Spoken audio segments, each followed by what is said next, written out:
That's two straight on the road for the Pacers. They go into Chicago and win their weirdest game of the season by far. Haliburton was brilliant. Their defense might be turning a bit of a corner, and they're going to have a winning record when the year ends. We've got a lot to talk about on today's Locked On Pacers podcast. You are Locked On Pacers, your daily Indiana Pacers podcast, part of the Locked On Podcast Network, your team every day.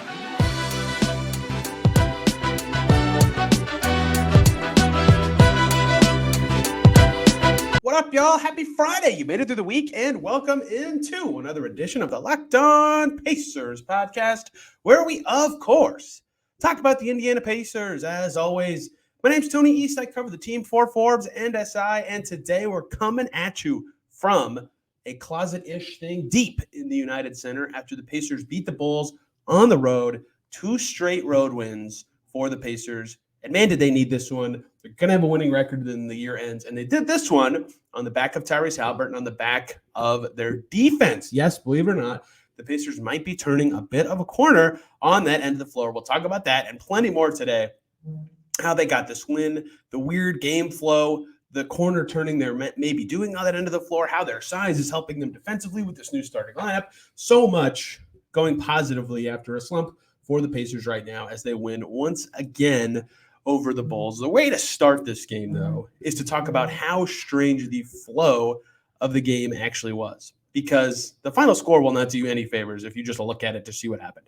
120-104 is the final of this game. The Bulls 104, by the way, the lowest the Pacers have allowed this season by a lot. The first time they've conceded under 110 in this game. So that looks really impressive. Pacers score 120 themselves. Haliburton's stats look fantastic, but Hield has 19, Miles Turner has 24. You look at all that and you think, oh, comfortable win for the Pacers. And you're kind of right.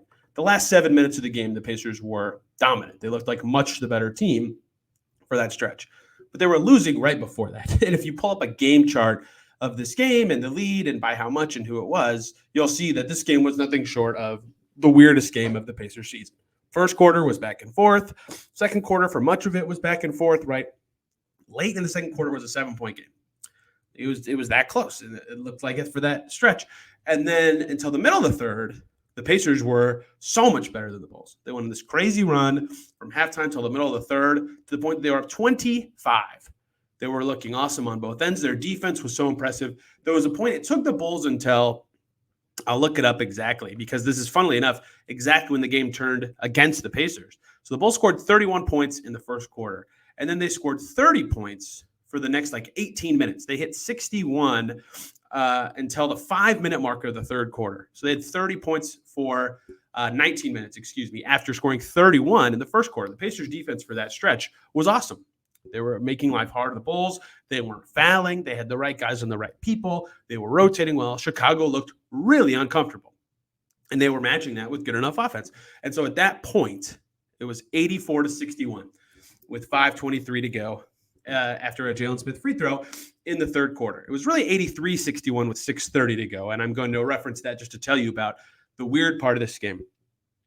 For the next 6.5 minutes, if you've ever been to Dick's or Galleon's or any sporting goods store, you've seen the basketball hoops there that you're not supposed to use. They have that literally a plastic lid on them. So if you shoot, it just hits a lid and doesn't go through a net. That's what it felt like the Pacers were shooting on. They couldn't make anything. Even their good shots weren't going in. And they had some turnovers. And they missed free throws. And they tried subbing, and that didn't work. And Haliburton tried attacking the rim, and that didn't work. Nothing worked. And so for the rest of the quarter, they scored 1 point. 1 point on a Tyrese Haliburton free throw with a minute and a half to go as the Bulls cut the deficit from 25 all the way down to 8 as the Pacers scored 2 points in the final 6.5 minutes of the fourth quarter. But they were still ahead, and I'll talk about why that's key in a second. They were still ahead by 8 going into the fourth, but the Bulls had all the momentum. I was there. Their crowd's always really good, even when the Bulls kind of stink, and their crowd was awesome today. Fourth quarter starts. DeRozan gets 2 free throws right away. Caruso scores a little bit later. And finally, Ben Mathurin hits a free throw with 10:04 to go. Pacers up 5. Then Ayo Dosunmu scores, and there it is with 9:32 to go in the fourth quarter. Andrew Nembhard, 9-footer, fadeaway in the lane, nails it. So that means from the 6:30 mark of the third quarter to the 9:30 mark of the fourth quarter, that is an insane amount of time. That's almost 10 minutes of basketball. That's 9 minutes of basketball. The Pacers did not make a shot. They couldn't make anything. They were struggling to get to their right spots. They had to have Haliburton out. Haliburton hit his minutes peak in this game, 37, not his peak for the season, but just like what they're comfortable with. And he had back pain all day. He was standing all day to play in this game. He wanted to play so bad. So he didn't sit down all day. He had to get work with trainers all day just to play, right? So with him out, they had to sit him for as long as they did. They could not score. Finally, Nembhard scores. And here's why this is key. That stretch is unbelievable. They made 3 free throws, for their only points in 9 minutes of basketball. That's atrocious. They should be getting smoked. But they were winning by 5. They were still winning. And the Bulls climbed ahead, actually, in the next stretch. Kobe White hit a 3 from the parking lot and then hit 2 free throws. But they were only down by 3, and they were ahead after that slump. And so Haliburton comes in, right, with Kobe White at the free throw line after he makes the second one. It's 93-90. Haliburton just checked in. And then in 30 seconds, Hield hits a 3. 30 seconds after that, Haliburton hits a 3. 20 seconds after that, Haliburton hits another 3. And then 30 seconds after that, Miles Turner dunks on an assist from, you guessed it, Haliburton. And all of a sudden, they scored 12 points in 2 minutes, and they're ahead by 8 again. Haliburton changed the game and had them up. But that run is not possible. None of this is possible if they aren't ahead still after their awful slump. And so this is such a weird game flow, right? I can run through that whole stretch where the Pacers were dominant and looked amazing, and the Bulls are playing pretty good leading up to this game, might I add. They've won 4 or 5. They look better since Levine went out. Kobe White's been playing amazing. So to weather that storm says a lot about their defense, right? And yeah, they gave up a decent number of points in that stretch. The Bulls were in transition the whole time because the Pacers couldn't score. But the fact that they defended well for the quarter and a half leading up to that stretch to limit the Bulls to 30 points in 19 minutes was just as important in the flow of this game as that terrible Pacers stretch for 9 minutes. So their stretch for 9 minutes was worse than how good they were for the 19 minutes before, but 19 minutes is longer. And so that ended up working in their favor where they were still able to be ahead, and they held on for just long enough to get Tyrese Haliburton back in the game when it was winnable. And Haliburton was brilliant tonight. I'll do most of a whole segment on him.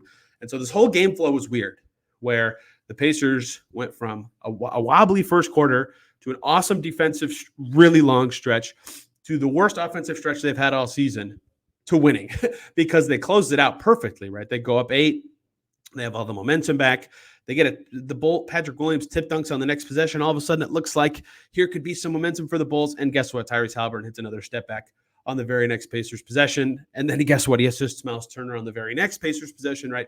He just came in and absolutely ripped their hearts out. His clutch play was perfect, right? And for all the stuff he's been criticizing himself for, to have no turnovers in this game, to do this on back pain was just so impressive. So big picture, and I will talk about defense, and I will talk about Tyrese Haliburton, and I will talk about how their size has been good with these new lineups and some guys who stepped up. Miles Turner was really good. Jalen Smith has been awesome all season.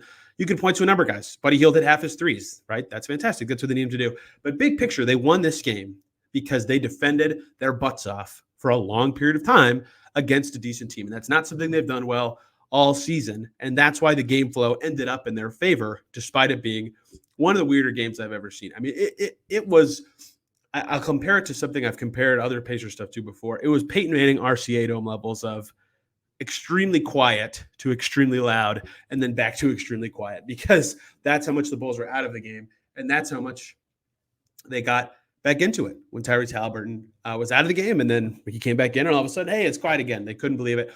This fan right behind me who figured out that I was writing about the Pacers during the game asked me, does he do this all the time?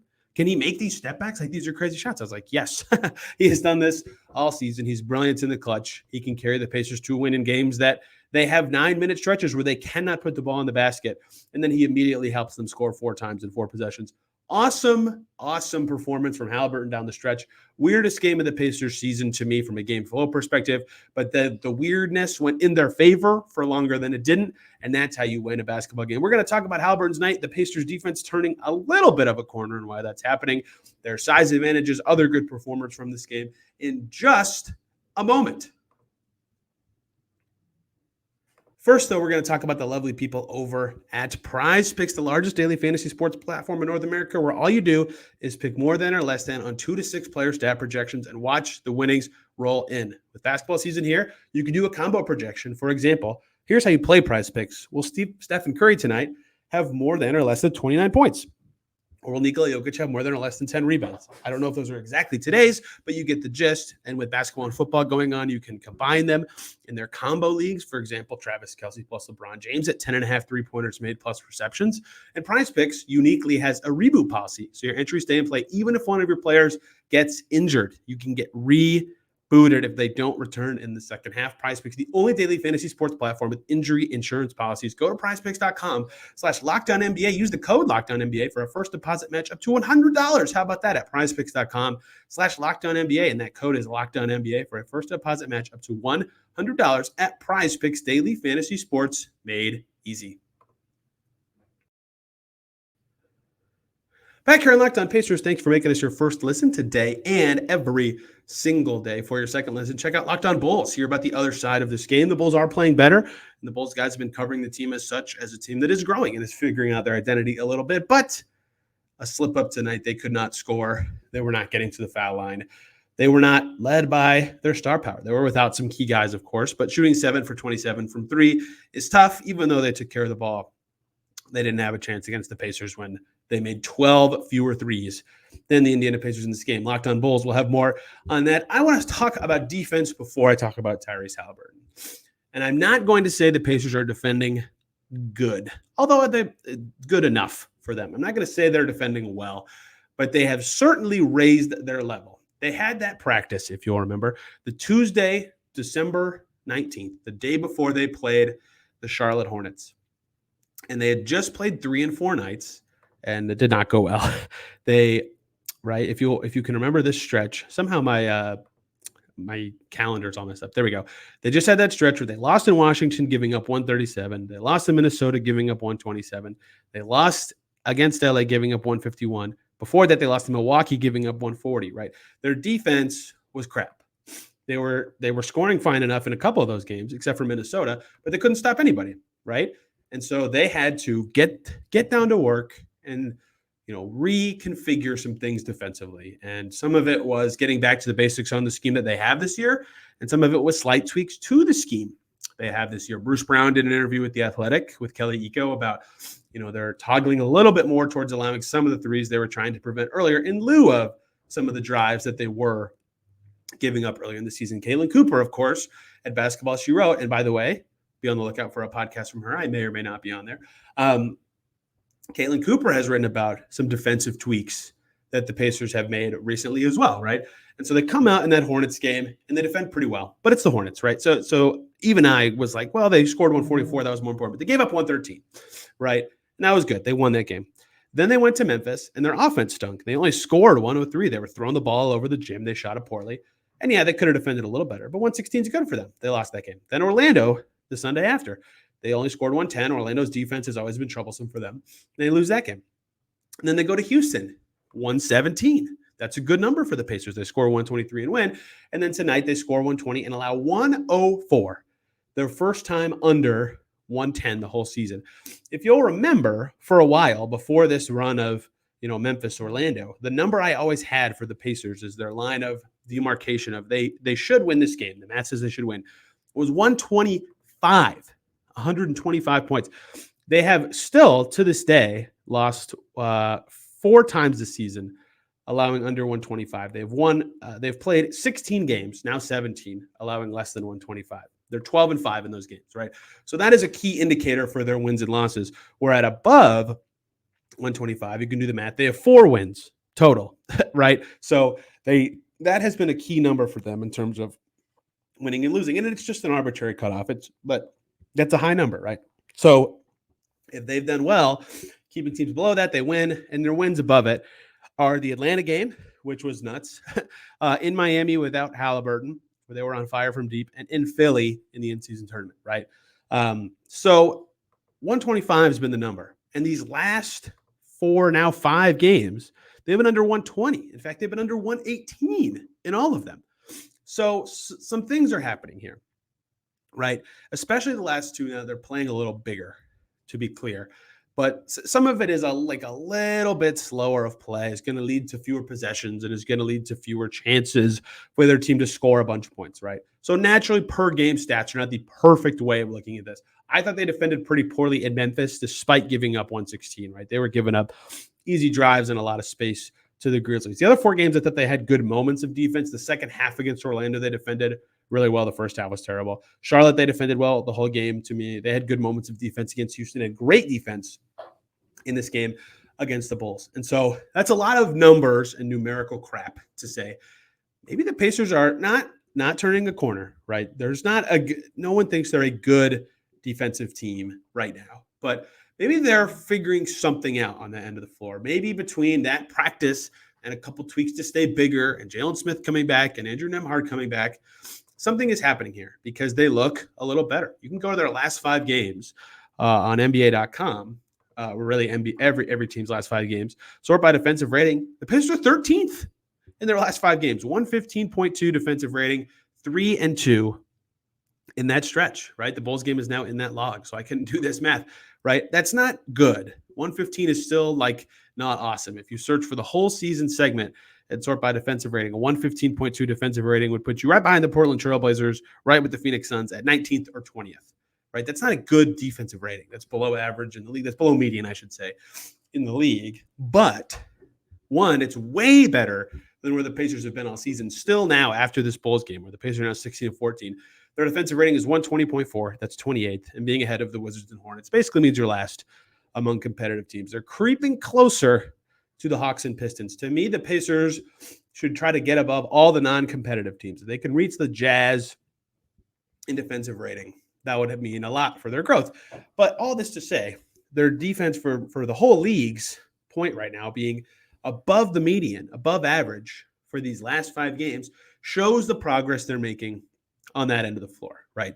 They did put a focus on it. And I'm not saying this will last. I'm not saying this will be something that lasts going forward, right? The Bulls are not world beaters on offense. The Rockets are not world. In fact, most of the teams they've played in this stretch are not good offensive teams. Charlotte is 26th. Chicago's 23rd. Houston is 20th. Orlando's 21st, right? That's the easiest thing you could point to as you're out here. Now, the Memphis Grizzlies are a good offensive team, certainly, although with Ja, that, their offensive rating you can throw out the window. They were 29th before that. So you could point to those numbers and say, hey, they've just played some crappy offenses. And I would say, yep, that's fair, right? When they play some better teams coming up, the Celtics, who are 4th in offense twice early in the next month. The Bucks, who are 2nd in offense twice early in the next month, and that game will be up and heated. The Knicks, literally in 2 days, who are 9th in offense. If they can remain at a high level defensively, that will be more telling, certainly. But what you have seen in these last 5 games, and really in the stretch for the Pacers since that practice, which I think is key, because that's since then where you've seen both some tweaks in style, some guys returning from injury, and even most recently, a full-on lineup change, significant lineup change. They've defended better. And the numbers say maybe this is something. Maybe they have climbed from, to use Caitlin Cooper's phrasing that I think is perfect, they don't have to be good on defense. They don't even have to be average. They just have to be bad. And they've been terrible.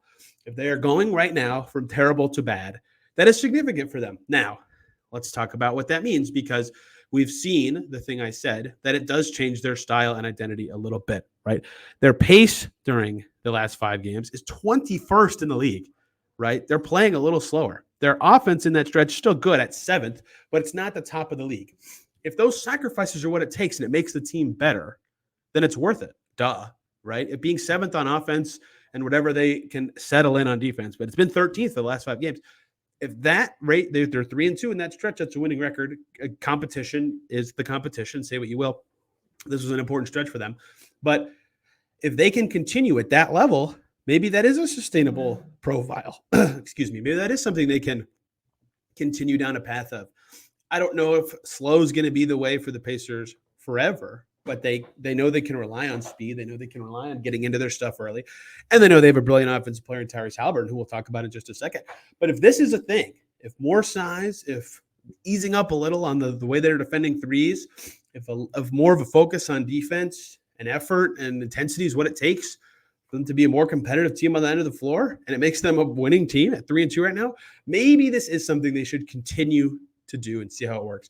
But I, numbers guy, and the Pacers, a team that watches film and has way better data than I ever could, they'll need to see it even longer than me, right? They'll have more games against top teams to look at the film, to look at the data and see how they feel. So I think this upcoming stretch, Knicks, Bucks, Hawks, Celtics, will be very telling. Is the Pacers' defensive growth actually real? Are they really turning a corner somewhat, or have they just played some crummy teams and succeeded with a slightly tweaked style and some more size on the floor? Those questions will be answered soon, but to the Pacers' credit, they have defended well recently, and the results are showing for it. Good for them. This is the first time all season this has happened, but they still need to score some points to win these games. And boy, did they find a way to do it today. On the back of their star, Tyrese Haliburton, ridiculous game, second since 1985 to do something that only Chris Paul had done before. What was it? I'll tell you in just a second after this break, where we talk about the lovely people over at FanDuel. The weather's getting colder. It's chilly up here in the Windy City, but the NFL offers stay hot on FanDuel. Colts in their playoff pursuit. The AFC is crazy and super tight. And right now, if you keep watching football, new customers on FanDuel can get $150 in bonus bets. Whoo, how about that? With any winning $5 moneyline bet, that is 150 smackaroos. Hey, if your team wins, if you could win that $5 money line bet. If you've been thinking about joining FanDuel, there is no better time to get in on the action than right now. The Colts in their playoff push, 2 important games remaining on their schedule. The Pacers playing well, winners of 3 of their last 5. NHL also rolling right now. It's a great time, college basketball, to get in on the action over at FanDuel. They have an app. It's super easy to use. They have a wide range of betting options, spreads, over-unders, player props, more, whatever your favorites are, they've got them. And again, a chance at $150 if you win a $5 moneyline bet. Visit FanDuel.com/lockedon for that offer and to kick off the NFL season over on FanDuel, an official partner of the NFL. Back here on Locked On Pacers, thanks for making us your first listen today and every single day. For your second listen, check out Locked On Pistons. I was watching the Pistons-Celtics game during the Pacers game because I was invested in the Pistons, maybe breaking their streak in Boston, but they lose in overtime. Man, is Kuka Hill doing his best covering the Pistons at Locked On Pistons. And John Corrales kills it covering the Celtics at Locked On Celtics. So 2 great shows for you to learn more about 2 other NBA teams. We close out today's show with Tyrese Haliburton. What a game. And this one won't pop because of the scoring. 21 points. Wasn't even the highest on the Pacers. Miles Turner outscored him. Miles Turner, I'm sorry to Miles Turner, who I'm not going to talk about enough today, who hit all of his free throws and was 8 for 12 from the field and had 24 points on 12 shots and was plus 30. Miles Turner was awesome. And Tyrese Haliburton steals his shine. Snatches it out of the air. Tyrese Haliburton's shooting was from inside the arc especially. 1 for 4 on 2s, not particularly great. Only got to the foul line once, 1 for 2 from the foul line. Nothing about his rim attacks was that special in this game.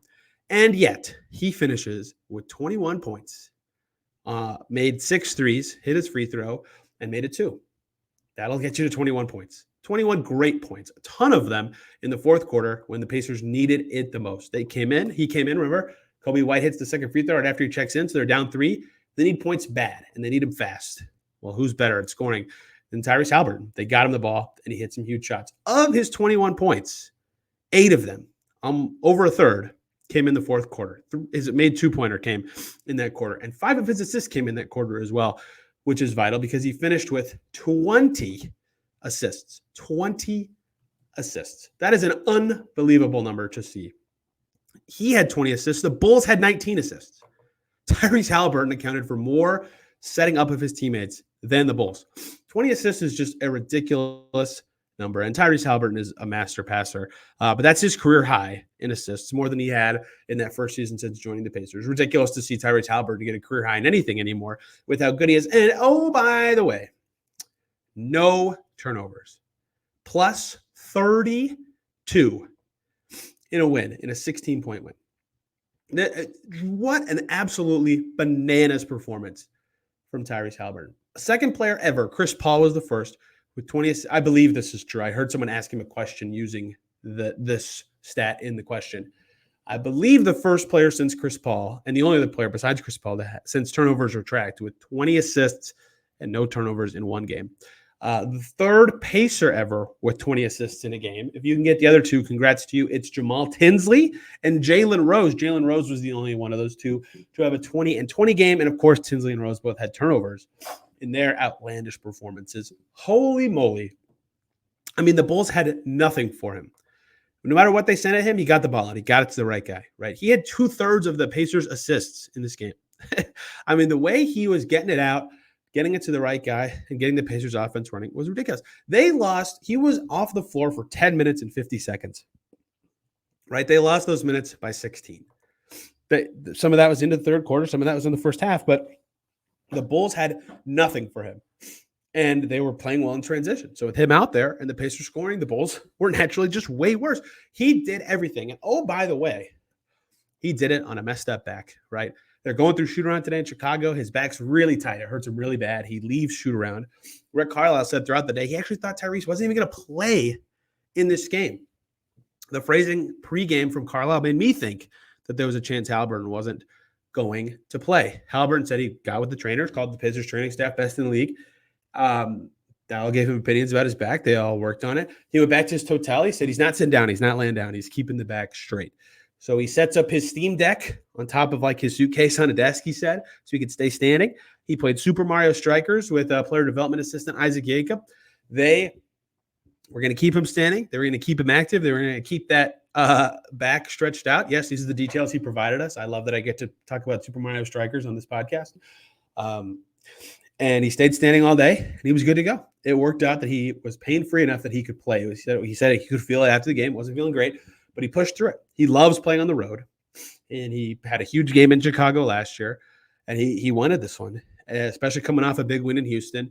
And he showed up for his team and made all the plays and all the passes and scored all the key points in the fourth quarter when they needed the most. That's what stars do, man. They show up when it matters, they fight through pain, and they play awesome games that the Pacers need to win. They are now at a key moment, right? They could have easily, in this stretch, they lost 6 of 7. They had a key stretch right now. I talked about this with Kevin Bowen last week.